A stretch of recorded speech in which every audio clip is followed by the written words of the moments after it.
Welcome on in, football fans. It's your boy Gsluke here with our DFS and prop preview for Monday Night Football between the Panthers and the 49ers. Going to get you guys ready for all your exposure this evening. But first off, a breakdown on the DFS side of what we're doing for our Draftkings lineups. That'll include a look at the game environment, GPP ownership, and where the rest of the field is going with some of the rest of their builds. So you can get different, get some leverage into your lineups, also get to some top captain plays as well. And then afterwards, we're going to go through the Underdog of the Prize Picks side with a few pieces of exposure that you might want to tail for this evening too. And you guys know our style here. We're right to the point. We don't waste any time at all. We don't blab your ear off for half an hour to an hour about bullshit. We give you the information you need to go out there and build yourself some exposure. So without further ado, let's go ahead and get this thing going. First on the docket, before going player by player, would be the game environment, which is a 49.5 point total, pretty healthy from that perspective. But far more importantly, we've got a 7.5 point spread favoring the San Fran side. So the 49ers going to be higher owned across the board, but also from the lineup construction perspective, you're going to see more 4-2 and more 5-1 San Fran builds. So in the large field GPPs, if you're looking to get differentiation and you're doing it with the way that you're building your lineup, it's super simple. Just build anything that's a 4-2 Carolina build, because the field is going to have maybe a half, maybe even a third of the exposure is what they have on the San Fran side, and that combined with getting one, maybe two low-owned players into that sort of lineup construction could even give you a unique build in the large field GPPs. So that's personally what I'm going to be doing in a lot of my large field GPP exposure, is trying to take a bigger stand against what the rest of the field is doing. But I do have to say, with that 7.5 point spread, I don't necessarily disagree with it. You've got a healthy Brock Purdy, CMC, Pearsall, Jennings at wide receiver that are seemingly healthy as well. I think that they're going to go out there and kick some ass tonight. So single entries, some of my smaller field contests, you're going to still see me playing a lot of San Fran-led lineups, but the leverage, and especially in the large field GPPs, the opportunity is to be had on that Carolina side. And we'll start up top with CMC at $12,400. Super expensive, but at a 27 raw point projection, it's warranted. In fact, he's got a 2.2x points per dollar value there. So you could argue that he's still the most efficient price tag that we have on the slate, despite being the most expensive. And he is 80% combined owned, so is getting some steam from the field, but you could argue that he should be 90 to 100% owned. In fact, I think it's some single entry, some of the smaller field stuff, he will be closer to 90 to 95% owned. It should probably be a stone cold lock for a lot of those kind of contests. Next up, we got a Rico Daddle at $10,400. Probably a bit expensive considering the game environment that we're projecting for this evening, but if the Carolina side were to get a lead or even play in a more competitive game script, that would boost his chances to the optimal quite substantially. And if you're playing a 4-2 Carolina build, Rico Daddle should be a big part of that, because if they're playing from ahead or even in a competitive script, as I mentioned, those are the kind of games where he'll get the 20 to 25 touches that are necessary for him to be an optimal play. And that's the kind of volume that you're looking for at this kind of price tag. And if they're playing from a touchdown or two touchdowns behind, like the spread would indicate, then that might be disadvantageous for somebody like a Rico. So the ownership's lower. That is reflecting that kind of sentiment in the field, really prioritizing these players on San Fran instead. And it's hard not to want to use a CMC and a Brock Purdy when they're at 2.2x points per dollar value, which is one of the better numbers that we've seen all year, let alone on this slate. And same thing with Brock Purdy down here at $10,000, which, speaking of, Brock Purdy looked great last time out. Now he's got all his weapons. He's got Kittle, his wide receivers, CMC out of the backfield. That's the reason for this sort of a projection. His floor is truly 15 to like 17.5 points. He brings some rushing aspect to the table as well. Maybe not as much as he's just returning from injury, but I think as the year goes on, you're going to start to see that more come out. And he's 70% owned, so just like a CMC, the field is getting a healthy amount, but you could argue that this is too low of exposure for the kind of projection that he brings to the table here. So he does have that rushing aspect, but you want to use him with at least one pass catcher in every single case. If he's going to score the 18 to 20 fantasy points necessary to get to the optimal lineup, perhaps even more than that, if this ends up being a high scoring game, like what they're calling for at that 49.5 point total, then he's going to be bringing along at least one pass catcher along with him. And while there might be one game a year, maybe one game every couple years where he does it all on the ground and scores like 1 to 2 rushing touchdowns, those are extremely rare from a Brock Purdy. So that's why I'm usually using him with at least one pass catcher. And in a lot of cases, in particular, if I'm using Brock at the captain position, using him with at least 2 pass catching options. Next up, we got a McMillan at $9,400. A bit of a step down in price tag, but only carries a 1.6x points per dollar mark. So he's not one of the higher floor plays that we have towards the top end of the board, but you don't play guys like McMillan for their floor. You more so play him for their upside. And he's a big play wide receiver, a big bodied wide receiver that could catch you a touchdown in the red zone. And guys like McMillan are fantastic large field GPP plays because when he gets there, it's normally with a 15 to a 25 point performance. And when he doesn't get there, it can be a low floor of sub 10 points at times. And you got to be okay with that in your large field GPP exposure. And a lot of times you're playing 20 to even 150 lineups in that kind of scenario. And you're not counting on every lineup to be the absolute nuts, right? You're playing for the nuts. You're trying to get to that sort of performance, but you're okay with some of those duds at the same time. If that's your play style and you're playing in one of those kind of contests, I think McMillan's even usable at the captain position, where compared to some of these other players up top, in particular, Purdy's almost 20% at captain. You got 30% ownership at CMC at the captain position. Worth noting, CMC at captain is almost only a single entry / smaller field GPP play because of the kind of ownership and the kind of lineup construction you're going to be falling yourself into. Same thing with Brock Purdy at almost 20%. It's hard to get any leverage there. You really only use it in some of the smaller field contests. McMillan at 7.2% is a lot easier to get that leverage on. And if you're using them in that kind of spot, you can have some pieces of chalk like a CMC and a Purdy at the flex position, but because you have such a unique captain compared to what the rest of the field is doing, it's giving you some differentiation to make that work out. So consider some McMillan, in particular if you're going with some 4-2 Carolina builds. Next up, we got Bryce Young at $9,200. He's got a 1.7x points per dollar value, so he's not the best, not the worst play that we have on the slate. Relatively high floor though, which I like for cash / single entries because of the quarterback position. And a lot of times he would be closer to like $8,700, maybe even $8,500, but he is $9,200 with a nearly 50 point total. And that's going to lead to a lot of people using him as a buyback, even in a 4-2 San Fran build where you're going with Bryce Young and then one of his pass catchers as the buyback. I think that's going to be the most popular build that you see for this evening. So if you are going with the 4-2 San Fran build and going with the chalkier game script,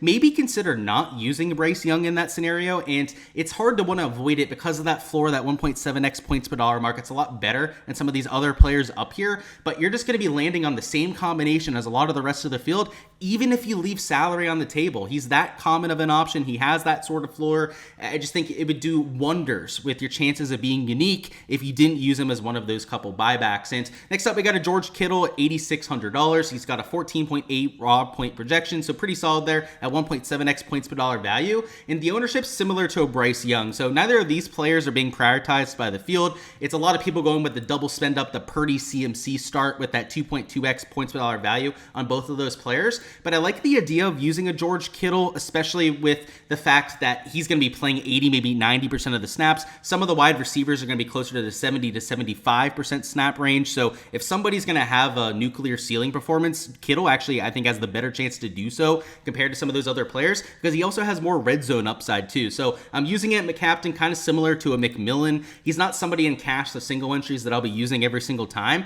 but in large field GPPs, I like that wide range of outcomes. I like the low floor of some of these guys if they don't end up scoring, but I like the ceiling potential as well if they do end up getting into the end zone. And at only 6.4% at the captain spot, there's some room for leverage on him as well. And next up, we got these two wide receivers for San Fran, which I'm going to go ahead and lump together. $7,600 for Pearsall and $7,000 for Juwan Jennings. Last week, they both played 75% of snaps exactly, which was they're still coming back from injury. Both of them have been extremely banged up the entire year. So it's good to see that the offense is getting healthier. They're able to have all those skill position players out there at the same time.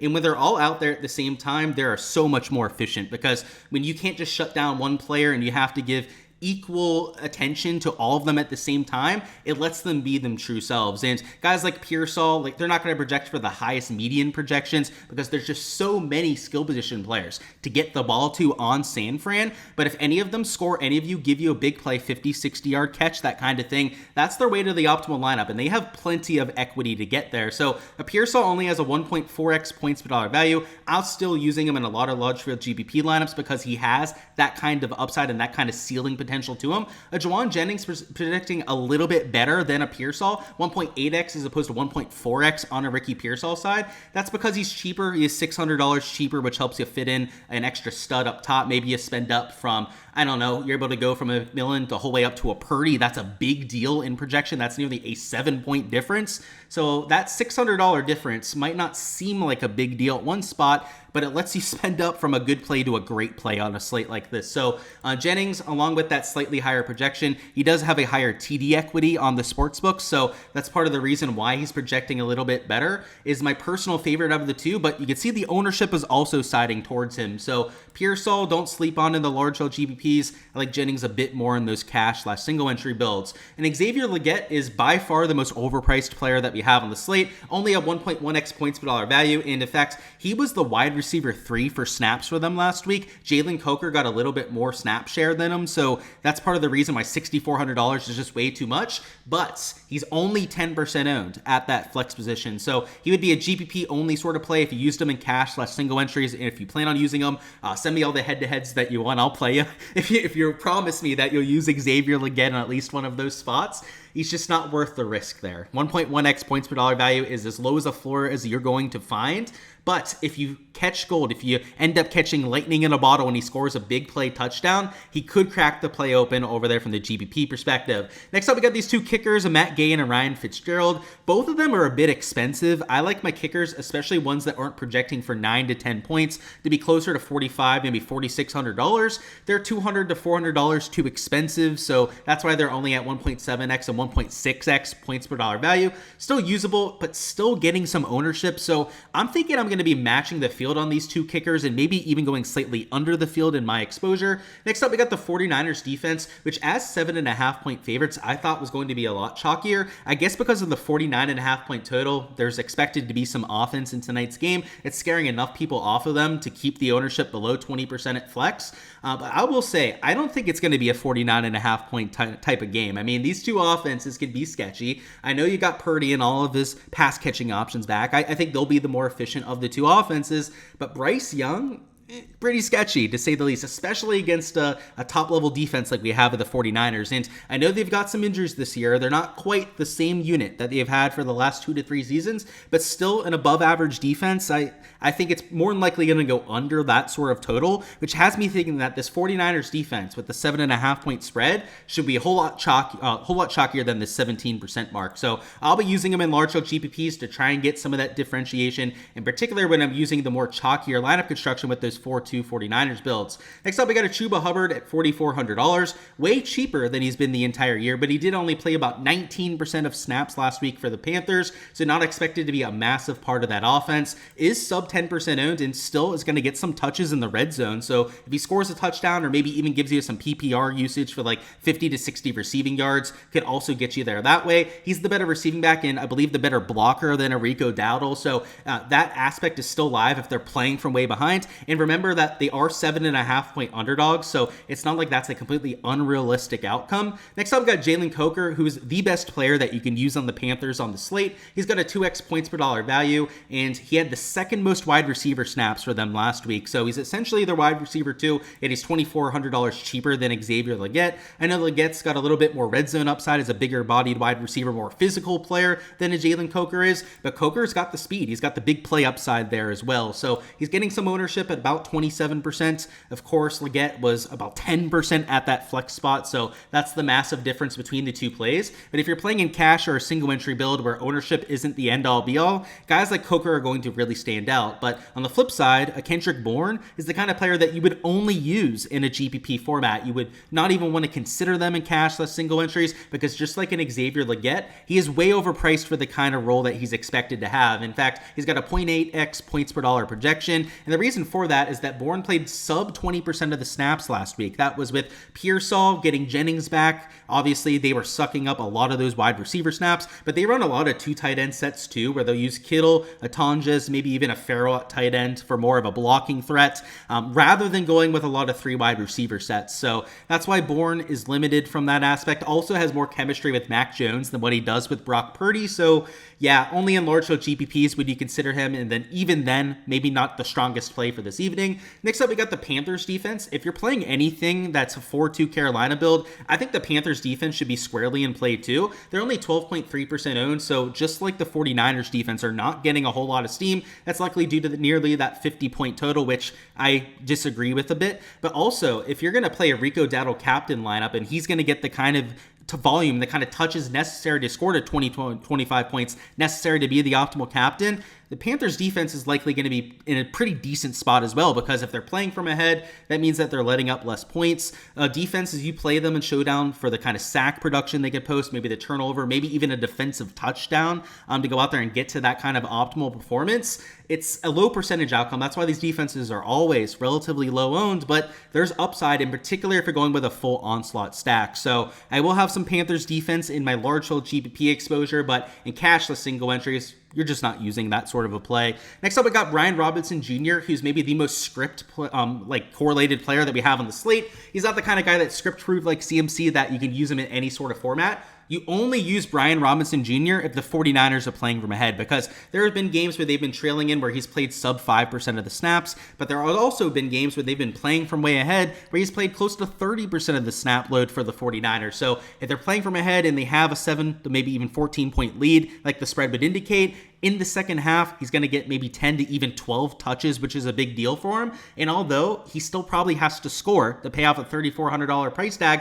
he's got a much better chance to do so in that sort of game environment as opposed to the one where they're playing from behind. So don't sleep on him. DeMarcus Robinson, I don't think you guys want to sleep on either. He was actually the third wide receiver for the San Fran side last time out. So Kendrick Bourne was only at a 20% snap share. DeMarcus Robinson was closer to 40 to 50% himself. So at $3,000, I think he's intriguing in large low GPPs a little bit more so than a Kendrick Bourne is, but still an extremely low floor player. It's mostly going to be Kittle, there's two top tier wide receivers that you're looking at in the San Fran side. Of course, a Purdy, CMC at the top end of the board. But if you're looking to get some differentiation and you're still playing a 4-2 or a 5-1 San Fran build, DeMarcus Robinson's one of the few players that you can do that with. Obviously, the defense is one of the players that you can do it with, but if you want a skill position player to do it with, Robinson's the player that I would prefer. Next up, we got these 3 tight ends for Carolina, and they have a similar thing going on to what the Steelers run, where they have a lot of 2 tight end sets, and they mix in all 3 of their tight ends pretty equally.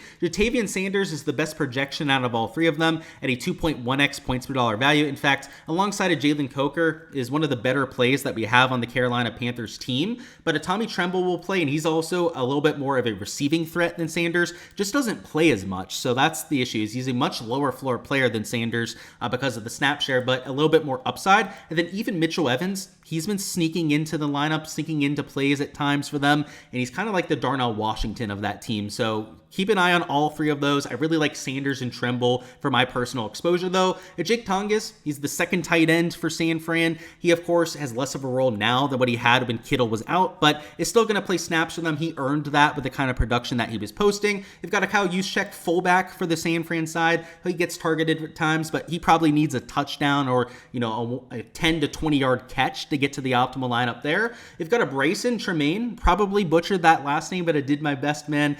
Bryson, though, played the 4th most wide receiver snaps for the Carolina Panthers last week. So, in fact, I think it was like 34% of the snaps overall. So somebody that could get there, especially at only $1,200. Jimmy Horn Jr., he only played 9% of the snaps for Carolina last week. So not somebody that has really any floor whatsoever, but he is the kick/punt returner, so perhaps could also put up a touchdown there to get to the optimal. All very low percentage outcomes, though. Luke Farrell would be the 3rd tight end for the San Fran side. He's also not seeing the field very much, is more of a blocking tight end as well. So in theory, could score a red zone touchdown and get to the optimal, but that's probably about it. Trevor Etienne, he is the 3rd running back for the Panthers. He's more of a 3rd down running back and receiving back. So if they're playing from way behind, that could be his way to get to the optimal. That or even a blowout game script is when Trevor Etienne plays. And then finally, they've got a wide receiver for the 49ers, Sky Moore. He's a kick/punt returner for them too. Hardly plays on offense, though. He's more of a gadget player when he does see the field. And with a very creative offensive coordinator, that obviously matters, but it's mostly that kick/punt return equity that he has. Kind of similar to a Jimmy Horn Jr., 0 to no floor on those sort of players. And I would say the whole way from like Mitchell Evans down, these are guys that you would only use in large hill GPPs. Like maybe a Kyle Juszczyk could get into like a 20 max contest or that sort of a thing. But the rest of the guys on here, you're only using in the largest of large field GPPs. And now for the prop on the betting side, where I've got a couple props you guys might want to tail for this evening. And as I was hinting at during the DFS section, I don't think that this is going to be as high of a total game as what a lot of the sports books are calling for. And even with some of the current sportsbook lines, these would be values towards the under. So if I think it's going to be an even lower total game than that, then there's some pretty serious value on these kind of leans. So let's start with the Bryce Young under at 15.25 fantasy points. He's at 13.5 on Prize Picks, which I think is a little bit more of an accurate projection. And to go over a 15.25 fantasy point line, in most cases you need about 2 total touchdowns, whether that's 2 passing touchdowns, a rushing touchdown, and then a passing touchdown. I think you guys get the idea. You have to have that kind of equity to go over this sort of line, and he's at 1.5 passing touchdowns on the sports books and just minus 150 to minus 160 under, and his rushing touchdown equity isn't that high either. So this is the sort of play that I'm pretty comfortable taking the under on, especially with that value compared to Prize Picks. And then on the other side of this, I've got this under on George Kittle fantasy score, who I think Kittle's going to be involved quite a bit tonight, but this projection is just far too optimistic because as you guys can see over here, he's only got a 57.5 receiving yard line. He does have a 4.5 reception line, but unlike Prize Picks, which has a full points per dollar for every single reception that you're getting, you only get a half point on a site like Underdog. So this sort of projection here, I mean, will at most give him like 8 points with his receiving production. To get to 12.35 points, he's probably going to have to score a touchdown. And as you can see with the odds for his anytime touchdown, he's heavily juiced not to score this evening. In fact, on the two-way markets, he's minus 150 to minus 160 not to score himself. So with minus 150 to minus 160 odds, it's not directly going to make us hit in both of these cases because, of course, like they could have a massive, massive yardage game, or they could run for a touchdown in either case. Like there is some wacky stuff that could also cause them to go over, but in most scenarios, the main driving factor of both of these hitting or not is in that minus 150 to minus 160 range towards the under. So that combined with some line value, if you account for the half PPR aspect on Underdog as opposed to the PPR and Prize Picks, George Kittle was also comparative value. That's why I'm taking that 2x under, that 2-leg under for a 3x payout. So that's what we're looking at for Monday Night Football. If you guys want to catch all the rest of the props that we're playing for this evening, we had a Rico Dowdle over on touchdowns that we caught for even money earlier this week. Make sure to check out my Patreon page. There's a link down below to get access to everything that I have over there, every single slip, all the reasoning behind it, all for $15 a month on the NFL prop tier.